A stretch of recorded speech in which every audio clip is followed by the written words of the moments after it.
Live from WFSB, Connecticut's #1 local news, this is Channel 3 Eyewitness News at 7.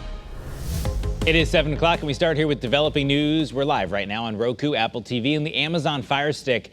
Later today, we'll learn more about the human remains discovered behind a restaurant in Branford. Police have not identified the body, but they do say their search is tied to the disappearance of a missing mom from East Haven. Officials say the body was found in a shallow grave. They acknowledge they were led there as they searched for 27-year-old Lisbeth Elmon Popico. She vanished more than 2 weeks ago. She was a caring mother, dedicated. She was the only thing I had. This feeling is just overwhelming. It's too much. The FBI joined the search as well. Once again, we're expecting to learn more today. We'll bring you more information once it comes into our newsroom. Meanwhile, in West Hartford, the search for a missing teenager continues this morning. 14-year-old Jonathan Adams was last seen Saturday while visiting with relatives in Augusta, West Virginia. The Hall High School student actually been there since March and was attending school online while staying with family. His family is offering a $10,000 reward for any information that can help police to locate him. We turn now to the latest on the coronavirus here in Connecticut. In the last day, the state recorded 106 more positive test results.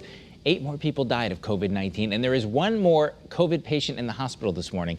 12,000 additional tests were performed. That brings the total number of tests in our state since the pandemic started to just over 600,000. Governor Lamont says our infection rate is now less than 1%, but that is far from the reality we're seeing in other states. 41 states are now seeing spikes in the virus. Florida joined New York and California as the 3rd state to cross the 300,000 mark for COVID-19 cases. The economy's been hit hard by the shutdowns as well. 2 of the most recognizable buildings in the Hartford skyline could be closing.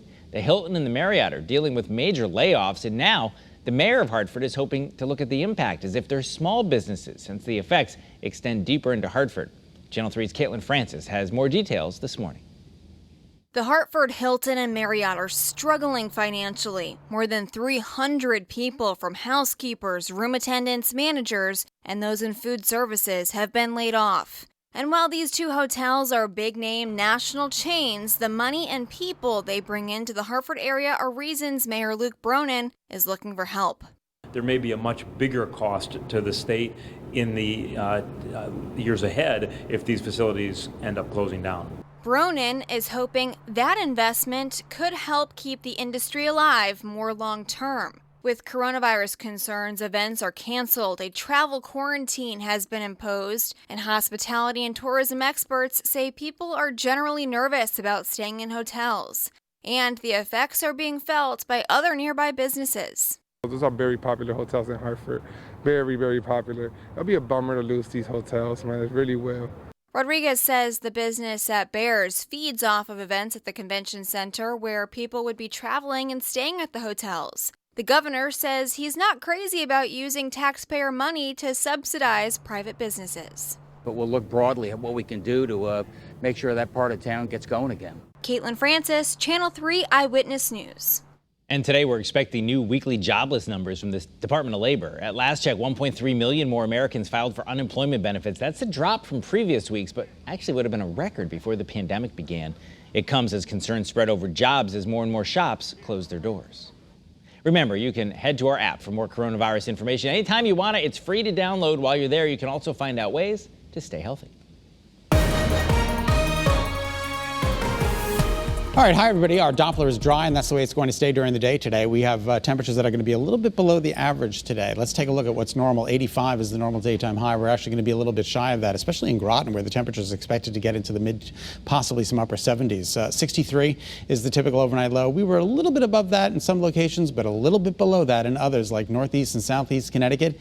We were in the upper 50s. How awesome for July 16th. The severe threat is to our west during the day today, so that's good news. We're not expecting any thunderstorms, which is just awesome. Thunderstorms are in the forecast for tomorrow. I don't think they're going to be severe, but nonetheless, they are going to be with us. Middletown, what a gorgeous start it is, right? And we'll take a look at Hartford. Absolutely gorgeous out there as well, with a little bit of cloud coverage, making for one absolutely gorgeous sunrise, and more of the same as we take a look at Middletown. 65 in Madison, 64 in Niantic, 62 in SHARON.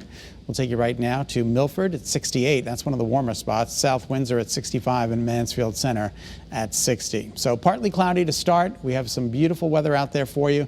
Temperatures across the board, again, they were in the upper 50s in northeast and southeast Connecticut. Now they're in the lower 60s, which is pretty refreshing, I got to be honest with you. And the dew points, wow, dew points in the mid to upper 50s out there. That's so awesome, and that's where they should pretty much remain during the day today. So it should be a very nice day with temperatures topping out in the low 80s. Partly sunny and very pleasant. The sun was up at 5:30, sets at 8:23. All right, a heat wave is coming. I want you to get ready because on our 7-day forecast, it is going to get hot. I'll get to that in just a couple of seconds.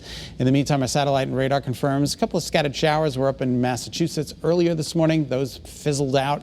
And as you can see, you got to look way up into the upper left-hand portion of your screen under the word satellite to see some scattered showers and some thunderstorms. Again, there could be some active weather there, but not for us during the day today. And that is according to early warning futurecast. Tomorrow's weather today shows us an hour-by-hour depiction of not a whole lot going on during the day today. Run the clock right down through 5 p.m. Tonight through midnight, we're pretty good, partly cloudy, and then overnight tonight there will be some clouds filtering in by tomorrow morning. Now tomorrow, partly to mostly cloudy with a chance for some passing showers. You'll notice we dot the landscape. It doesn't look too impressive though, right? So that's good news. And then Saturday and Sunday are completely dry. Partly sunny and pleasant during the day today. The temperatures again in the low 80s. Overnight lows tonight drop into the mid to upper 60s. A little bit milder, a little bit warmer than it was this morning in terms of temperatures. But you might be able to get away without the air conditioning once again tonight. But you will need that air conditioning over the weekend because here comes the heat. 92 on Saturday, 95 on Sunday, 95 on Monday. Now don't forget the heat indices. That's when you combine the relative humidity with the temperatures. It's going to feel like the century mark on Sunday and Monday. And then Monday, a chance for showers and thunderstorms, some of which could pack a little bit of a punch. Tuesday looks like a dry day, 92, and then showers and thunderstorms should cap the temperature below the 90-degree mark on Wednesday. So the third heat wave of 2020, which is knocking on our door, should end on Tuesday, but it remains to be seen. If we get to 90 degrees on Wednesday, it may linger a little bit more. All right, that's a check of your early warning forecast. I'm meteorologist Scot Haney in the Early Warning Forecast Center at Channel 3, hoping you all have a great day. Eric, we'll send it back to you. All right, Scott, and thank you for tuning in. Eyewitness News. Remember, you can get news and weather updates anytime you want them. All you have to do is click on the Channel 3 app. I'm Eric Parker. Have a great day.